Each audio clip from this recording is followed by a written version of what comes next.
Even though Disney's multi-year transformation of Epcot was supposed to be complete with the opening of CommuniCore Hall in 2024, Disney hasn't stopped working on this park, and it appears they have no interest in doing so anytime soon. If you have been tuned into the latest Disney World news, you know that Disney has announced even more changes and improvements for Epcot. And dare I say, what they have done since 2024 is more popular than what they did during that multi-year transformation. So here is my plan for our talk today. I want to dive into Disney's new plans for Epcot and hopefully share some news and details that you haven't heard just yet. I also want to address other potential changes Disney may have in store for Epcot and why this surprising streak of updates should absolutely continue. And yes, don't you worry, we are going to address fan hopes for Figment and what Disney's latest announcements mean for a new journey into imagination. So as always, you're watching Probably at Disney, and if a different take on Disney park news and analysis is your thing, please do hit that like button and subscribe and join the Disney parks conversation as we tackle how Disney is fixing Epcot again. We're going to begin with a Reader's Digest version of Disney's multi-year transformation of Epcot that absolutely did not go according to plan. So Disney first announced an overhauled Epcot back in 2017 with Walt Disney Imagineer Zach Ridley leading the project, and who by now, by the way, is working on Disneyland Abu Dhabi. At Walt Disney Imagineering though, this project was called Project Gamma, and it really didn't get underway until 2019, and then we all know what happened in early 2020. Disney's original plans for Project Gamma involved a new look for the front half of the park and dividing that into neighborhoods, with Future World being changed to World Celebration, World Discovery, and World Nature. And I gotta be honest, I still have to look at a map to remember which one is which. Does anyone actually refer to different parts of Epcot by this name? Let me know in the comments, I am curious. But in addition, Disney announced Epcot would be gaining Journey of Water inspired by Moana, Guardians of the Galaxy Cosmic Rewind, Remy's Ratatouille Adventure, a new attraction for Epcot's UK Pavilion, a new festival center, a new version of Spaceship Earth titled Spaceship Earth Our Shared Story, the Play Pavilion replacing Wonders of Life, and more. But of course, due to the pandemic, multiple delays, and what appears to be budget cuts, we ended up with just Journey of Water, Cosmic Rewind, Remy's, Space 220, Connections and Creations, and CommuniCore Hall instead of the originally planned multi-level festival center, a garden-inspired space behind Spaceship Earth, and a slightly new version of the park's entrance. In exchange for this, Epcot lost the Fountain of Nations, Innovations East and West, with the latter being completely demoed and replaced by CommuniCore Hall, as well as the original Club Cool, Fountain View, Mouse Gear, Electric Umbrella, Pin Central, Ellen's Energy Adventure, and Illuminations Reflections of Earth. That is just a brief of this lengthy and complicated redo, which Disney said, again, officially concluded with the opening of the incredibly disappointing CommuniCore Hall in June of 2024. But since then, Disney, kinda out of the blue, announced Test Track 3.0, which opened this year, and while the ride system is the same, it is definitely a new iteration of this attraction and has been pretty well received so far. Personally, I still think the original Test Track with the crash test dummy theme and that element of danger was the best, but I'll take what I can get with this redo. Disney has also since announced and opened Geo 82, an adults-only lounge in the old Spaceship Earth lounge, complete with fireworks views, and has also proved to be pretty popular. And now that takes us to the beginning of October of this year, which is just a few weeks prior to when I'm recording. And this is when Disney surprisingly announced upgrades for the Norway Pavilion's Frozen Ever After. According to Disney, the Anna, Elsa, and Kristoff animatronic figures will be trading those projection faces for the upgraded tech seen in the figures at Hong Kong Disneyland's World of Frozen. Disney has yet to give us a closing date for Frozen Ever After or a reopening date, but we do have a opening window, which is early next year, and I predict before the spring break season. I'm not sure how many theme park fans were expecting this upgrade, but it is one that was definitely needed. The comparisons in tech between Epcot's Frozen figures and those around the world was definitely noticeable, and this change is likely to keep Frozen Ever After a must-ride and a top-tier Epcot attraction.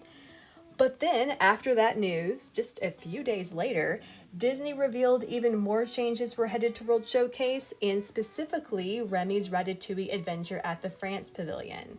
So we have discussed this, but as a recap, following a brief closure, which will span November 10th to 13th of this year, Remy's will no longer be 3D, and new props are going to be added to both the queue and the ride in the coming months. I was not expecting Disney to invest in a ride that only just opened in 2021 and is still one of Epcot's most popular rides, but that is not to say I'm complaining.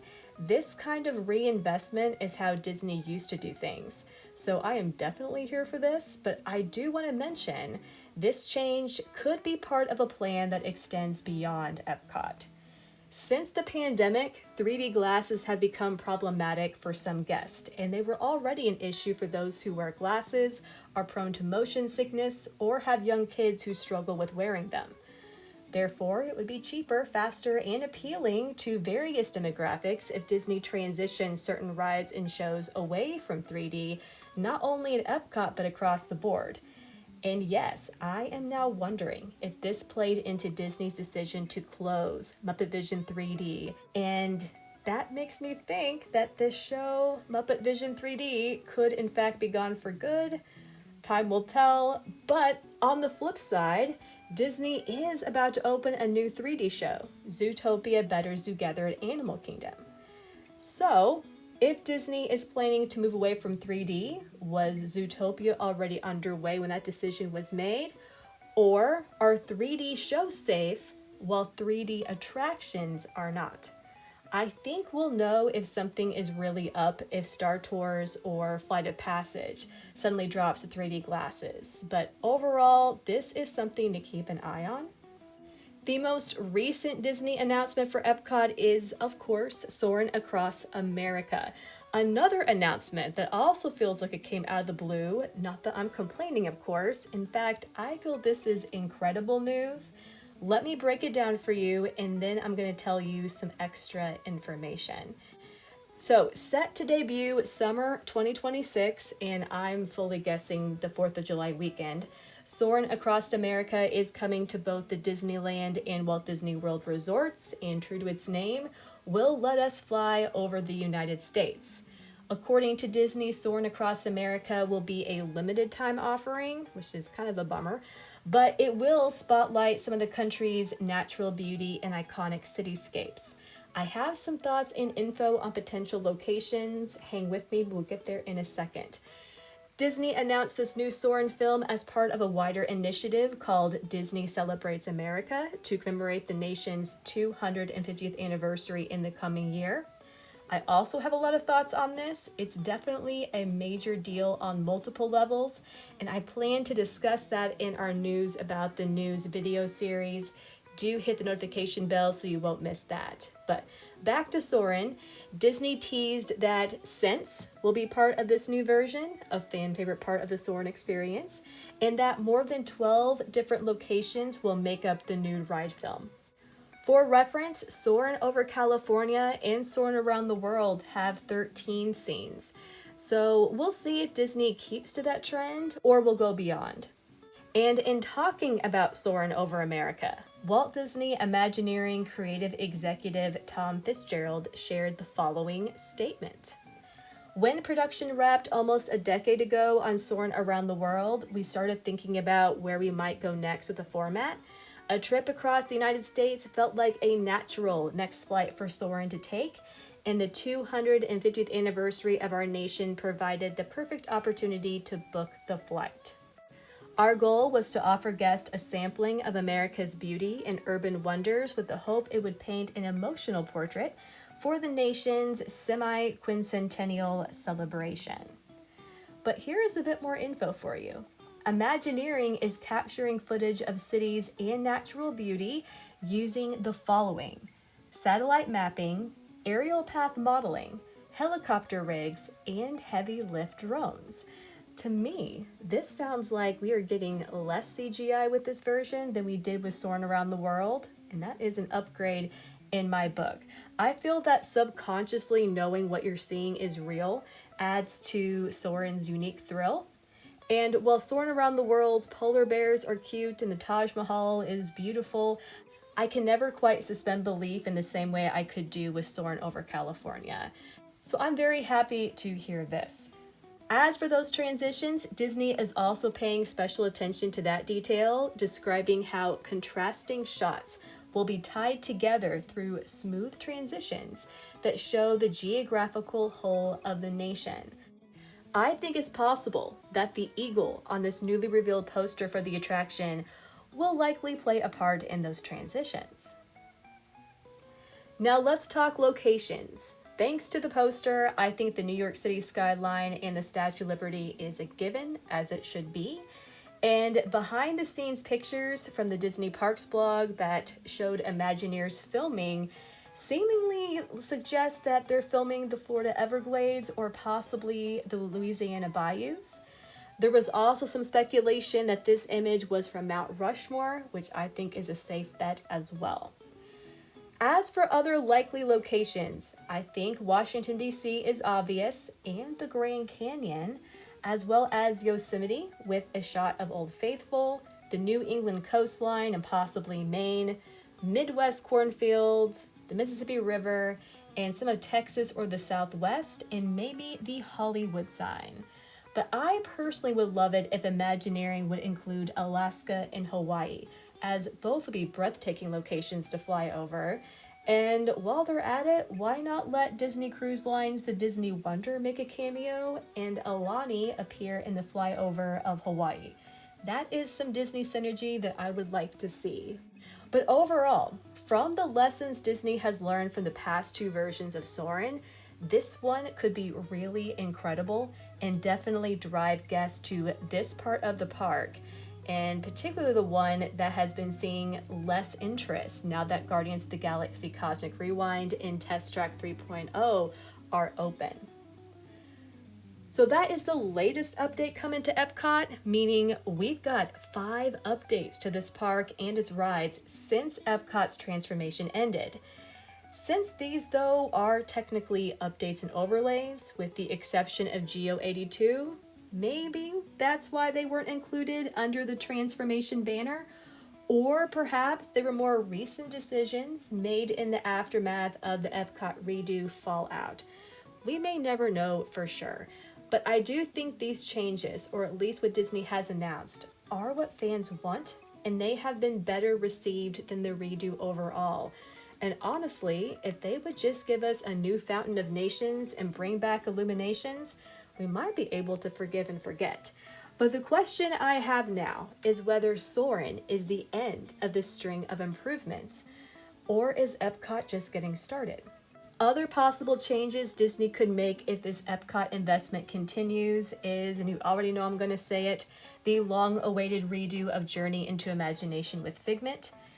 If you're watching this video, I don't need to convince you for why this should happen, or that there are reports that plans and ideas are in the works but potentially haven't moved to the next phase just yet.